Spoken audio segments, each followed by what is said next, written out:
அண்ணன் சீமான் அவர்களிடம் சில கேள்விகள். இது சாதாரண ஒரு சாமானியனின் ஒரு கேள்விகள் தான்.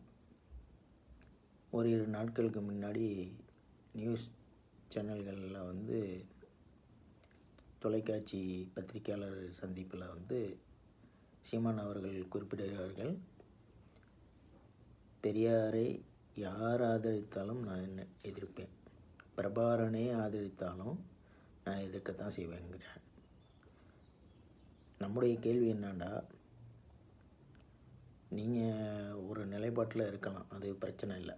அதாவது ஒவ்வொரு அரசியல் தலைவர்களும் ஒரு குறிப்பிட்ட கொள்கையை வச்சுருப்பாங்க. எல்லோருமே பெரியார் வழியில் தான் நடக்கணுன்ற அவசியம் கிடையாது.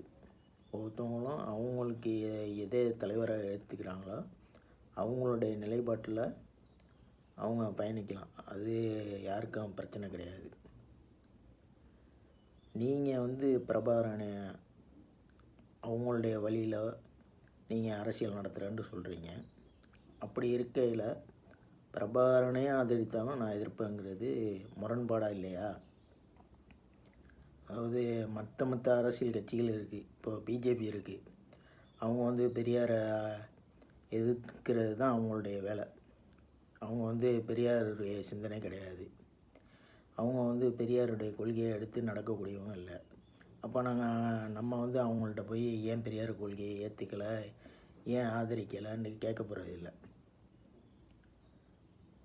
பிரபாகரன் பெரியாருடைய கொள்கையை ஆதரித்தார் என்று செய்தி வருது.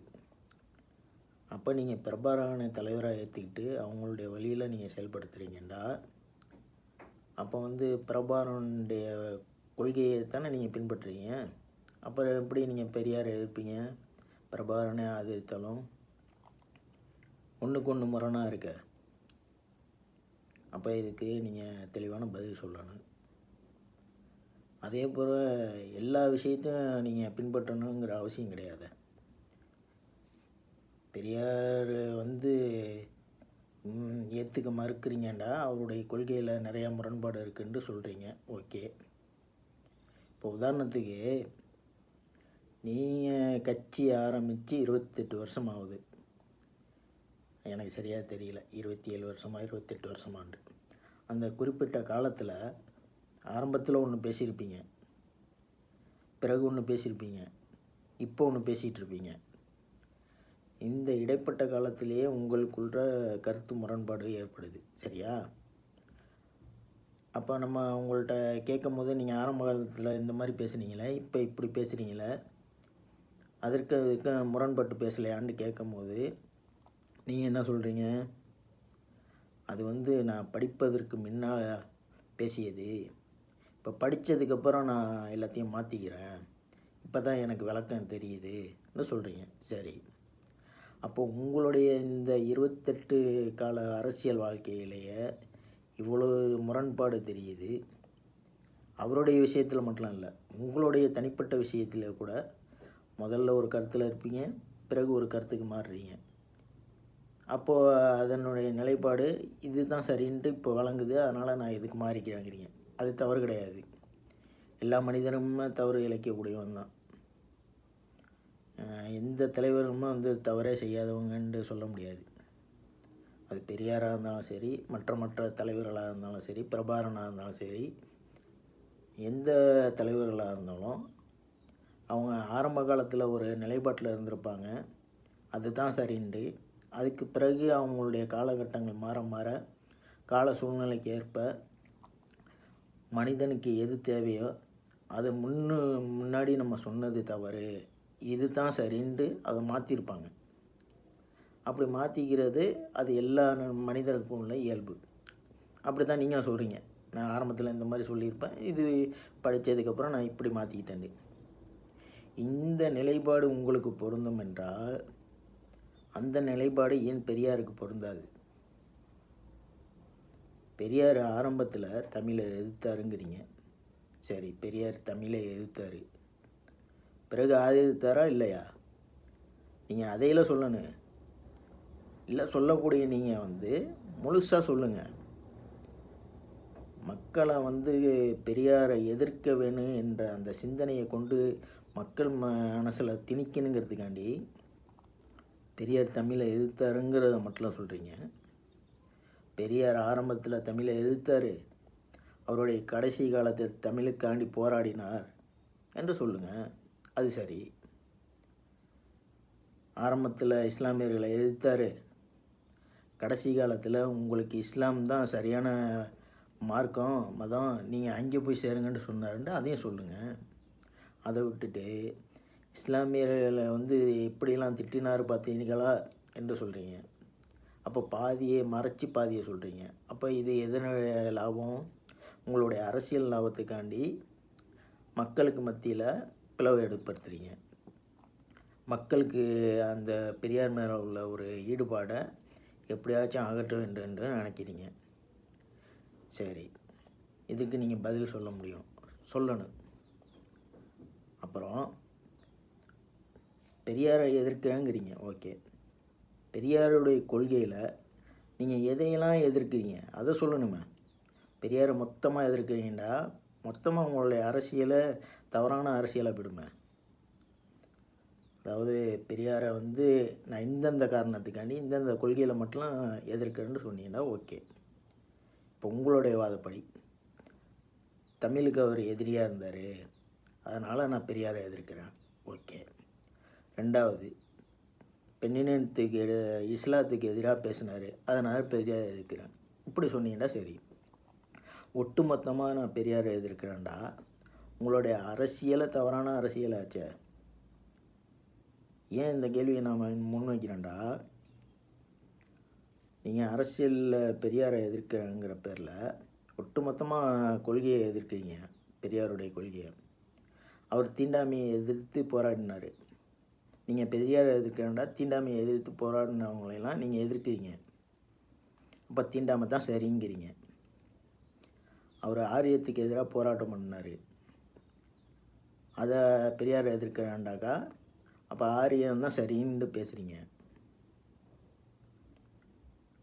கல்வியில் உயர் ஜாதி தாழ்ந்த ஜாதின்னு கிடையாதுன்னு அவர் போராடினார்னா பெரியாரை எதிர்க்காண்டா அதெல்லாம் சரின்னு நீங்கள் சொல்கிறீங்க. உயர்ந்த ஜாதி உண்டு தாழ்ந்த ஜாதி உண்டு, அதுதான் சரின்னு சொல்கிறீங்க. பார்ப்பனத்துக்கு எதிராக அவர் போராடினார், நீங்கள் பெரியாரை எதிர்க்கிறேன்டா பார்ப்பனம் தான் சரி, கீழ் ஜாதியில் உள்ளவங்கெல்லாம் அடிமை, அதுதான் சரின்ட்டு சொல்ல வரீங்க. இதுதான் உங்களுடைய நிலைப்பாடா? நீங்கள் பெரியாரை எதிர்க்கிறேன்டா எதில் நான் பெரியாரை எதிர்க்கேன், எதில் எதிர்க்கலை, பெரியாரையில் இந்த கொள்கையில் தான் எதிர்க்கிறேன், மற்ற கொள்கையிலெல்லாம் பெரியாரை ஆதரிக்கிறேன்ல சொல்லணும். அப்போது பாதியை மறைச்சி பாதியை பேசுகிறீங்க. இப்படி பாதியை மறைச்சி பாதியை பேசுகிறதுனால உங்களுக்கு பின்னாடி இருக்கின்ற உங்களுடைய தம்பிகள் என்ன நினைப்பாங்க, ஒட்டுமொத்தமாக பெரியாருடைய பிம்பத்தையே தவறாக சித்தரித்து அவர்கள் மனசில் வந்து நீங்கள் விதைக்கிறீங்க. சரியா இல்லையா? அப்போ இதுக்கு நீங்கள் பதில் சொல்லணும். அதே போல் உங்களுடைய கொள்கை என்ன? தமிழ் தேசியம். சரி, தமிழ் தேசியம்னா தமிழ்நாடு தமிழ் தேசியம் இந்த மாதிரி நீங்கள் தமிழர்கள் தான் எல்லாமேங்கிறீங்க. உங்களுடைய மெயினாக வந்து தமிழ் தான் முக்கியத்துவங்கிறீங்க. அப்போது நீங்கள் எதை ஆதரிக்கணும்? தமிழுக்கு யார் சப்போர்ட்டாக இருக்கிறாங்களோ அவங்கள ஆதரிக்கணும். தமிழுக்கு எதிரியாக யார் இருக்காங்களோ அவங்கள எதிர்க்கணும். அதுதானே சரியான நிலைப்பாடு. நீங்கள் என்ன செய்றீங்க? தமிழுக்கு எதிராக யார் இருக்கா? திமுக இருக்கா? ஏடிஎம்கே இருக்கா? விசிகா இருக்கா? பாமக இருக்கா? தேமுதிக இருக்கா? இல்லை விடுதலை சிறுத்தை இருக்கா? இல்லை வேல்முருகன் ஆட்சி இருக்கா? இந்த கட்சிலாம் வந்து தமிழுக்கு எதிராக இருக்காங்களா, தமிழுக்கு ஆதரவாக இருக்காங்களா? இவங்கெல்லாம் திராவிடர்கள், நாங்கள் தான் தமிழ் தேசியம், நாங்கள் தான் வந்து தமிழ்நாட்டை ஆளணும் என்று சொல்கிறீங்க. சரி, இவங்கெல்லாம் தமிழுக்கு ஆதரவாக இருக்காங்களா, எதிர்ப்பாக இருக்காங்களா? நீங்கள் தமிழ் தேசியத்துக்கும் தமிழுக்கும் வந்து முன்னுரிமை கொடுக்குறேன்டா. இவங்களெலாம் தமிழை ஆதரிக்கிறவங்க, இவங்களுக்கெல்லாம் நீங்கள் சப்போர்ட் பண்ணணும். ஆனால் உங்களுடைய கொள்கை எப்படி இருக்குது? இவங்கள எல்லாத்தையுமே எதிர்ப்பீங்க, எல்லாத்தையுமே எதிர்க்கிறீங்க. தமிழுக்கு எதிரியாக யார் இருக்கா? பிஜேபி இருக்குது. ஹிந்தி தான் வேணுங்குது, இந்தியை கட்டாயப்படுத்தணுங்குது. இப்படி பல இதில் வந்து நம்மளை தாழ்த்தி கொண்டு போகிறது பிஜேபி. அவங்கள தானே நீங்கள் எதிர்க்கணும். நீங்கள் என்ன செய்றீங்க? அவங்களுக்கு ஆதரவாக இப்போ பேசுகிறீங்க. ஒரு மேடையில் பார்ப்பான் தான்ங்கிறீங்க, சமமாக பார்ப்பவங்களாம் பார்ப்பாங்கிறீங்க. இன்னொரு இடத்துல சங்கிகள்ன்றா சக நண்பர்கள்ங்கிறீங்க. ஒரு நேரத்தில் சங்கிகள்ன்றா செருப்படுத்த எடுப்பேன்பீங்க. அப்போ உங்களுடைய பேச்சில் முன்னுக்கு முரணாக இருக்கீங்க. இந்த சமீப காலத்திலேயே இந்த சமீப காலத்திலேயே ஒரு இடத்துல சங்கிண்டா செருப்பை கழட்டி எடுப்பேங்கிறீங்க. இன்னும் கொஞ்ச நாள் போனதுக்கப்புறம் சங்கிண்டா சக தோழருங்கிறீங்க. அப்போ செருப்பை கழட்டி எடுப்பேங்கும் போது உங்களுடைய நிலைப்பாடாக இருந்துச்சு என்ன இருந்துச்சு? அப்போ சக நண்பர்களை செருப்பை கழட்டி எடுப்பேன்னு சொன்னீங்களா? அப்போ அந்த வாக்கியம் அர்த்தம் தெரியலையா உங்களுக்கு? இப்போ தான் தெரியுது. அப்போது இந்த குறிப்பிட்ட காலத்திலேயே அப்போ தெரியாமல் இருந்தது இப்போ தெரிஞ்சுக்கிட்டேன், இதுதான் சரின்ட்டு சொல்கிறேன். நீங்கள் பெரியார் இத்தனை வருட காலம் அவருடைய கொள்கையை எடுத்து சொல்லிகிட்டு இருக்காரு. அப்போ அவருடைய ஆரம்ப காலத்தில் ஒன்று சரின்னு நினச்சி ஒரு விஷயத்தை சொல்லியிருந்து, பிறகு அது தவறுன்னு தெரிஞ்சு அதை திருத்தி அதற்காண்டி போராட்டமும் பண்ணுறக்கூடியவரை நீங்கள் எப்படி தவறாக சொல்லுவீங்க, எதிர்ப்பீங்க? உங்களுடைய அரசியல் நிலைப்பாட்டில் நாங்கள் பெரியாரை ஏற்றுக்க மாட்டோம், பெரியார் கொள்கை எங்கள் கொள்கை இல்லைண்டா பிரச்சனை கிடையாது. அதை நீங்கள் தாராளமாக செய்யலாம், அது பிரச்சனை கிடையாது. பிரபாகரன் எங்களுடைய தலைவர்னு சொல்லிக்கொண்டு பிரபாகரன் பெரியாரை ஆதரித்திருக்கார் என்றால், நீங்கள் அவருடைய வழியில் நீங்கள் கொள்கையை நடத்துகிறீங்க என்றால், அப்போ பிரபாகரன் ஆதரித்தவரை நீங்கள் ஆதரிக்கணும். இல்லை எதிர்க்கிறதா இருந்தாலும் இந்தந்த காரணத்துக்காண்டி இதை அதை மட்டும் தான் எதிர்க்குன்னு சொல்லணும். பிரபாகரனே நீங்கள் முழுமையாக ஏற்றுக்க முடியாது. ஏன்டா அவரிடமும் சில தவறுகள் இருக்கும். அப்படி அவருடைய தவறுகளை அதை நவர்த்தி விட்டு தான் மற்ற சரியான விஷயங்களை நீங்கள் பின்பற்ற வேண்டும். அதுதான் சரியான கொள்கை, சரியான தலைவருக்கான உள்ள அழகு. ஒரு தலைவரை பின்பற்றோன்னா அவருடைய எல்லா கொள்கைகளையும் அப்படியே பின்பற்றாமல் மாற்றாமல் அப்படியே பின்பற்றுறதுங்கிறது தவறு. அவருடைய கொள்கையில் அவர் செய்த தவறுகளை நம்ம சரி காணும்போது அதை நவர்த்தி விட்டு மற்ற கொள்கைகளை நம்ம எடுத்து சொல்வது தான் சரியானது. அதை பின்பற்றுவது தான் சரியான கொள்கை. இப்போ பிரபாகரனை பொறுத்த வரைக்கும் பிரபாகரன் அரசாங்கத்துக்கு எதிராக போர் தொடுத்துறாங்க. அவருடைய கொள்கை தான் எங்களுக்கு சரி, அவரை தான் நாங்கள் பின்பற்றுறோம், அவர் தான் எங்களுடைய வழிகாட்டி, அவர் தான் எங்களுடைய தலைவர்ன்னு நீங்கள் முன்னெடுத்தீங்கன்னா இங்கேயும் அதே மாதிரி நீங்கள் செய்ய முடியுமா? ஒரு அரசாங்கத்தை எதிர்த்து போர் தொடுக்க முடியுமா? முடியாது. அப்போ எது நமக்கு சரியோ எது தவறோ அதை பிரித்து நம்ம என்ன செய்கிறோம், அதை நவர்த்தி எது சரியானதையோ அதை மட்டும் தான் எடுக்கணும். அன்றைக்கி அங்கே பிரபாகரன் அரசாங்கத்துக்கு எதிராக போர் தொடுத்தார். அவர் எங்களுடைய வழிகாட்டி, எங்களுடைய தலைவர், அவருடைய கொள்கையை தான் நாங்கள் பின்பற்றுறோம். அதனால் நாங்கள் இங்கே தமிழ்நாட்டிலையும் இந்தியாவிலையும் அரசாங்கத்துக்கு எதிராக நாம் தமிழர் போராட்டம் இல்லை போர் தொடுப்போம் என்று சொல்ல முடியுமா? முடியாது. இப்போ எது சரியோ அதை தான் எடுப்போம். அதே மாதிரி தான் பெரியாருடைய கொள்கையிலையும் உங்களுக்கு எது சரியோ அதை எடுக்கிறீங்க, பிரச்சனை கிடையாது. தவறானால் நவர்த்தலாம், அதுதான் நியாயம். பெரியார் சொன்ன எல்லா கருத்துக்களையும் ஏற்றுக்கணுங்கிறது எந்த ஒரு மனுஷனுக்கும் கிடையாது. அவரும் அதே மாதிரி சொல்லவும் இல்லை. அப்போது நமக்கு பெரியாருடைய கொள்கையில் இந்தந்த கருத்தெல்லாம் முரண்படுது, எங்களுடைய கொள்கைக்கு இதெல்லாம் முரண்படுது, அதனால் நாங்கள் மற்ற கருத்துக்களை ஏற்றுக்கிறோன்னு சொன்னால் சரி. ஒட்டுமொத்தமாக பிரபாகரன் ஆதரித்த ஒருவரை பிரபாகரனே வந்தாலும் நான் எதிர்ப்பேன்டா. இது எந்த அளவுக்கு முட்டாள்தனமான ஒரு செய்தியாக இருக்கும். ஆக இது போன்ற பல கேள்விகள் இருக்குது உங்கள்கிட்ட கேட்குறதுக்கு. ஒவ்வொரு கேள்வியாக கூடிய விரைவில் கேட்போம். இதை இந்த வீடியோவை பார்க்குறவங்க எல்லாருக்கும் ஷேர் பண்ணுங்கள். உங்களுக்கு பிடிச்சிருந்தா லைக் பண்ணுங்கள். இதை ஏன் ஷேர் பண்ண சொல்கிறேன்டா, சீமான் அவர்கள் சொல்வது எல்லாமே சரி என்று விளங்காமல் அவர் கூட இருந்துக்கிட்டு பெரியார் ஆதரிக்கும் போதும் கைத்தட்டுறது, பெரியார் இருக்கும் போதும் கைத்தட்டுறது, பிரபாகரனை ஆதரிக்கும் போதும் கைத்தட்டுறது, பிரபாகரனே சொன்னாலும் எதிர்ப்பாங்கன்னு சொல்லும் போதும் சிரிக்கிறது. இது எந்த நிலமையில் இருக்காங்க, அவங்களுடைய அறிவு எந்த அளவுக்கு மழுங்க வைக்கப்பட்டிருக்குன்னு இதெல்லாம் விளங்கணும். அதனால தான் இந்த வீடியோ. சரியா?